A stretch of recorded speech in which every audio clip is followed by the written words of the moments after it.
പ്രവിശാലമായ ഈ പ്രപഞ്ച പ്രഹേളികയിൽ ഏകദേശം 2 ട്രില്യൺ ഗാലക്സികളാണുള്ളത്. അതിൽ നമ്മൾ ക്ഷീരപഥം എന്ന് വിളിക്കുന്ന മിൽക്കി വേ ഗാലക്സിയിലെ വെറുമൊരു മണൽത്തരിക്ക് സമാനമായ സൂര്യനെ വലം വയ്ക്കുന്ന ഗ്രഹമായ ഭൂമിയിലാണ് നാം താമസിക്കുന്നത്. ഈ ഓരോ ഗാലക്സിയും 100 ബില്യൺ നക്ഷത്രങ്ങൾ നിറഞ്ഞതാണ്. അവയോരോന്നിനും നമ്മുടേതുപോലെ അവയെ വലം വയ്ക്കുന്ന സ്വന്തം ഗ്രഹങ്ങളുമുണ്ട്. ഈ ഭീമാകാരമായ സംഖ്യകൾ നമ്മെ അത്ഭുതഭരിതരാക്കുന്നതാണെങ്കിലും അവയുമായൊന്നും നേരിട്ട് നമുക്കൊരു ബന്ധവുമില്ല എന്നതാണ് സത്യം. അതുകൊണ്ട് തന്നെ ഇവിടെ കോടാനുകോടി നക്ഷത്രങ്ങളും ഗ്രഹങ്ങളും ഉണ്ടെന്ന് മാത്രമേ നാം മനസ്സിലാക്കേണ്ടതുള്ളൂ. അതിനർത്ഥം നമ്മൾ സ്വപ്നം കാണുന്നത് പോലെ ഒരു ഗ്രഹം ഈ പ്രപഞ്ചത്തിൽ എവിടെയെങ്കിലും ഉണ്ടാവാം എന്നതാണ്. വരൂ കൂട്ടുകാരെ, ഇന്നത്തെ നമ്മുടെ വീഡിയോ അത്തരത്തിൽ നമ്മെ അത്ഭുതഭരിതരാക്കുന്ന 5 ഗ്രഹങ്ങളെക്കുറിച്ചാവട്ടെ.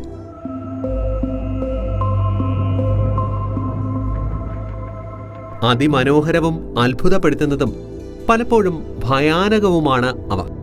പക്ഷേ ഏറ്റവും പ്രധാനം ഇത് വാസ്തവമാണ് എന്നതാണ്. പ്രപഞ്ചത്തിൽ നിലകൊള്ളുന്ന യഥാർത്ഥ സ്ഥലങ്ങളാണ് ഇതൊക്കെ. Number 1, Kepler 16b. കെപ്ലർ 16bയിലേക്ക് സ്വാഗതം. 2 നക്ഷത്രങ്ങളുള്ള ഈ ഗ്രഹം ടാറ്റൂണി എന്ന ചെല്ലപ്പേരിലാണ് അറിയപ്പെടുന്നത്. സ്റ്റാർ വാർ പ്ലാനറ്റ് ടാറ്റൂണിയുമായുള്ള സാമ്യത കൊണ്ടാണ് ഇങ്ങനെ അറിയപ്പെടുന്നത്. ശനിഗ്രഹത്തിന്റെ അതേ വലിപ്പമാണ് കെപ്ലർ 16bയ്ക്കും. ഭൂമിയിൽ നിന്ന് 245 പ്രകാശവർഷം അകലത്തിലാണ് ഇത് സ്ഥിതി ചെയ്യുന്നത്. 2 നക്ഷത്രങ്ങളെ പ്രദക്ഷിണം ചെയ്യുന്നതായി കണ്ടെത്തിയ ആദ്യ ഗ്രഹം കൂടിയാണ് ഇത്. അതിനർത്ഥം നമ്മൾ ഈ ഗ്രഹത്തിന് പുറത്തുപോയി അതിനെ നിരീക്ഷിക്കുകയാണെങ്കിൽ പകൽ സമയം 2 നക്ഷത്രങ്ങൾ ആകാശത്തുകൂടി കറങ്ങിക്കൊണ്ടിരിക്കുന്നതായി നമുക്ക് തോന്നും. നമ്മൾ അവിടുത്തെ താമസക്കാരാണെങ്കിൽ അവിടെ 2 സൂര്യന്മാർ ഒരുമിച്ച് അസ്തമിക്കുന്നത് കാണുന്നത് ആകർഷകമായിരിക്കും. മാതൃനക്ഷത്രങ്ങളുടെ ഹാബിറ്റബിൾ സോണിന് പുറത്തായാണ് ഈ ഗ്രഹം ചുറ്റുന്നത്. അതിനാൽ തന്നെ ജലം ഇവിടെ തണുത്തുറഞ്ഞ ഖരാവസ്ഥയിലായിരിക്കും. Number 2, HD 189733b. അടുത്ത ഗ്രഹം ശരിക്കും പേടിപ്പെടുത്തുന്നതാണ്. അതുകൊണ്ട് തന്നെ ഭീകരതയുടെ ഗ്രഹം എന്നർത്ഥം വരുന്ന പ്ലാനറ്റ് ഓഫ് ടെറർ എന്നാണ് ഇതിനെ നാമകരണം ചെയ്തിരിക്കുന്നത്.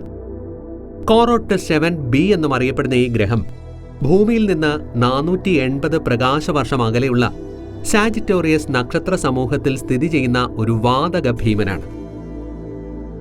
ഇതിനെ ഒരു സാധാരണക്കാരൻ നോക്കുകയാണെങ്കിൽ നീല നിറത്തിലുള്ള ആകർഷകമായൊരു ഗ്രഹമായി തോന്നുകയുള്ളൂ. വളരെ ശാന്തമായാണ് ഇത് കാണപ്പെടുന്നത്. ബഹിരാകാശ സഞ്ചാരികൾ ഭൂമിക്ക് മുകളിലുള്ള ആകാശമായി ഇതിനെ തെറ്റിദ്ധരിക്കാം. ഈ ഗ്രഹത്തിലെ കാലാവസ്ഥ അതിഭീകരവുമാണ്. അതായത് മണിക്കൂറിൽ 5400 മൈൽ വേഗതയിൽ ഇവിടെ കാറ്റടിച്ചുകൊണ്ടിരിക്കുന്നു. ശബ്ദവേഗതയേക്കാൾ 7 ഇരട്ടി വേഗതയിൽ.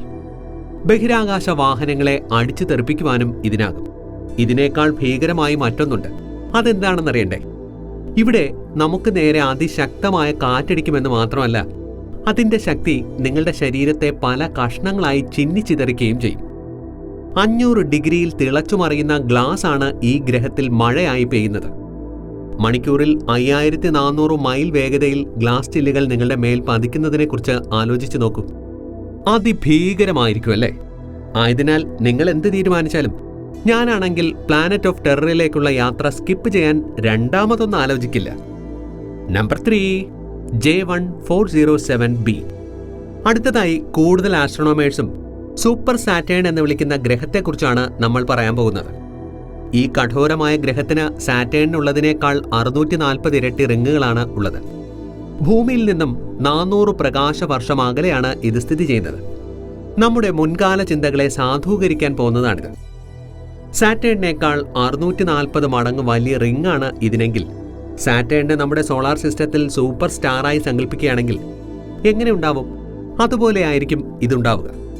ഇത് രാത്രി ആകാശത്ത് നന്നായി കാണത്തക്ക വിധത്തിൽ തിളങ്ങുകയും ഫുൾ മൂണിനേക്കാൾ വലുതുമായിരിക്കും. Number 4, Kepler 186f. കാഴ്ചയിൽ ഈ ഗ്രഹം നമുക്ക് സുപരിചിതമായി തോന്നും. എന്തുകൊണ്ടെന്നാൽ കെപ്ലർ 186fനെ പൊതുവെ ഭൂമിയുടെ കസിൻ എന്നാണ് പറയുന്നത്. കാരണം അതിന് ഭൂമിയോട് വളരെയധികം സാമ്യമുണ്ട്. ഭൂമിയിൽ നിന്നും ഏതാണ്ട് 500 പ്രകാശവർഷം അകലെയാണ് ഈ ഗ്രഹം സ്ഥിതി ചെയ്യുന്നത്. ഭൂമിയേക്കാൾ ഒരു 10% വലിപ്പം കൂടുതലുമാണ്. മാതൃനക്ഷത്രത്തിന്റെ ഹാബിറ്റബിൾ സോണിന് ചുറ്റുമായാണ് ഈ ഗ്രഹം പ്രദക്ഷിണം ചെയ്യുന്നതെന്നൊരു പ്രത്യേകത കൂടി ഇതിനുണ്ട്. അതിനർത്ഥം ഇതിനകത്ത് ജീവനുണ്ടാകാം എന്നാണ്. ഈ ഗ്രഹം പരിക്രമണം ചെയ്യുന്ന നക്ഷത്രം നമ്മുടെ സൂര്യനെ അപേക്ഷിച്ച് വളരെ തണുത്തതും ചുവന്നതുമാണ്. ഇതിനർത്ഥം ഈ ഗ്രഹത്തിൽ പതിക്കുന്നത് ഫോട്ടോൺസ് ലൈറ്റിന്റെ ചുവന്ന കിരണങ്ങളായിരിക്കും. അതുകൊണ്ട് തന്നെ ഈ ഗ്രഹത്തിലുള്ള സസ്യങ്ങളുടെ ഫോട്ടോസിന്തസിസ് ഭൂമിയിലേതിൽ നിന്നും തികച്ചും വ്യത്യസ്തവുമാണ്. നമ്മൾ ഭൂമിയിൽ കാണുന്നത് പോലെ പച്ച നിറത്തിലല്ല, മറിച്ച് ചുവന്ന നിറത്തിലുള്ള സസ്യങ്ങളാണ് ഇവിടെ കാണപ്പെടുക. ചിന്തിച്ചു നോക്കൂ, ചുവപ്പ് നിറത്തിലുള്ള വൃക്ഷങ്ങൾ നിറഞ്ഞ കാട്. നിങ്ങളുടെ തോട്ടത്തിലെ ചെടികൾക്കും ചുറ്റുമുള്ള മരങ്ങൾക്കുമെല്ലാം ചുവന്ന നിറം. എത്ര മനോഹരമായിരിക്കും അല്ലേ ആ കാഴ്ച. Number 5, PSOJ 318.522. എല്ലാ ഗ്രഹങ്ങൾക്കും സ്റ്റാർ ഉണ്ടാകണമെന്നില്ല. ചിലതൊക്കെ നമ്മുടേതുപോലെ സോളാർ സിസ്റ്റത്തിന്റെ ഭാഗമേ അല്ല. അവയൊക്കെ ഒറ്റയാനുകളായതുകൊണ്ട് റോക്ക് പ്ലാനറ്റ് എന്ന പേരിലാണ് അറിയപ്പെടുന്നത്. അതിന് നിശ്ചിത ഓർബിറ്റില്ല. അനന്തമായ സ്പേസിലെ തണുത്തുറഞ്ഞ അന്ധകാരത്തിൽ ഒഴുകി നടക്കുകയാണ് ഇവ ചെയ്യുന്നത്. ഈ ഗ്രഹങ്ങളിലൊക്കെ മഴ പെയ്യുന്നുണ്ട്. പക്ഷേ മഴ ജലകണികകൾ കൊണ്ട് ഉണ്ടായതല്ല, പകരം ഉരുകിയ ഇരുമ്പാണ് ഇവിടെ മഴയായി പെയ്യുന്നത്. ഈ ഗ്രഹം എങ്ങനെയാണ് നിലനിന്നു പോരുന്നതെന്ന് നമുക്ക് ഇപ്പോഴും അറിയില്ല. നമ്മളുണ്ടാക്കിയ തിയറി എന്താണെന്നാൽ ഇത് ചിലപ്പോൾ നശിച്ചുപോയൊരു ബഹിരാകാശ ഗോളമാകാം. അതല്ലെങ്കിൽ മറ്റ് ഗ്രഹങ്ങളുമായുണ്ടായ കൂട്ടിമുട്ടലിൽ തെറിച്ചു വീണ ഏതെങ്കിലും ഗ്രഹങ്ങളുടെ ചെറിയ ഭാഗമാകാം. അത് ശൂന്യതയുടെ അന്ധകാരത്തിലേക്ക് ഒഴുകി നീങ്ങുമ്പോൾ ഉരുകിയ ഇരുമ്പ് തണുത്ത് അതിന്റെ ഉള്ളിൽ തണുത്ത അന്തരീക്ഷം ഉണ്ടാക്കുന്നു. ആ തണുത്ത ഗോളങ്ങൾ അന്തരീക്ഷത്തിൽ ഇങ്ങനെ ഒഴുകി നടക്കുന്നു. ഇവയ്ക്ക് ഏതിനെങ്കിലും നമ്മുടെ സോളാർ സിസ്റ്റത്തിലേക്ക് കടക്കണമെങ്കിൽ ഗ്രഹവുമായി കൂട്ടിമുട്ടി വൻ നാശം തന്നെ വരുത്തേണ്ടി വരും. അല്ലെങ്കിൽ ഗ്രഹങ്ങളിൽ നിന്ന് പ്രവഹിക്കുന്ന ഗ്രാവിറ്റേഷണൽ പവറിൽ ഇത് വലിച്ചെടുക്കപ്പെടുകയും സോളാർ സിസ്റ്റത്തിലേക്ക് വീഴുകയും വേണം. സ്പേസിന്റെ അതിവിശാലതയാൽ അതിനുള്ള സാധ്യത വളരെ കുറവാണ്. പക്ഷേ ഗതി കിട്ടാതെ ഒഴുകി നടക്കുന്ന ഈ ഗ്രഹങ്ങളിൽ ഏതെങ്കിലും ഒന്ന് ഇതിലേക്ക് നീങ്ങിയാൽ നമുക്കൊന്നും ചെയ്യാനുമാകില്ല. ഈ ഗ്രഹങ്ങളൊക്കെ തന്നെയും ഭൂമിയെപ്പോലെ യാഥാർത്ഥ്യവുമാണ്. ചിലപ്പോൾ ഒരുപക്ഷെ ഇതിനുള്ളിൽ ജീവന്റെ തുടിപ്പുണ്ടാകാം. ബ്രഹ്മാണ്ഡ പരാവാരത്തിലൂടെ ചലിച്ചുകൊണ്ടിരിക്കുന്ന വളരെ ചെറിയൊരു ലോകത്തിലെ കാര്യക്ഷമതയുള്ള പ്രധാന ജീവിവർഗമാണ് നാം. നമ്മുടെ ജീവിതകാലത്ത് നാം ആകാശത്തെയും നക്ഷത്രങ്ങളെയും കാണുകയും ആ ലോകങ്ങളിൽ എന്താണ് നടക്കുന്നതെന്ന് അറിയുവാൻ വ്യഗ്രതപ്പെടുകയും ചെയ്യുന്നു. നമുക്കിപ്പോൾ ഏലിയനിൽ വിശ്വസിക്കാം, അവരവിടെ എവിടെയെങ്കിലും ഉണ്ടെന്നും വിശ്വസിക്കാം. എങ്കിലും ഇവിടെ ഇപ്പോൾ നമ്മൾ മാത്രമേ ഉള്ളൂ. അതാണ് സത്യം.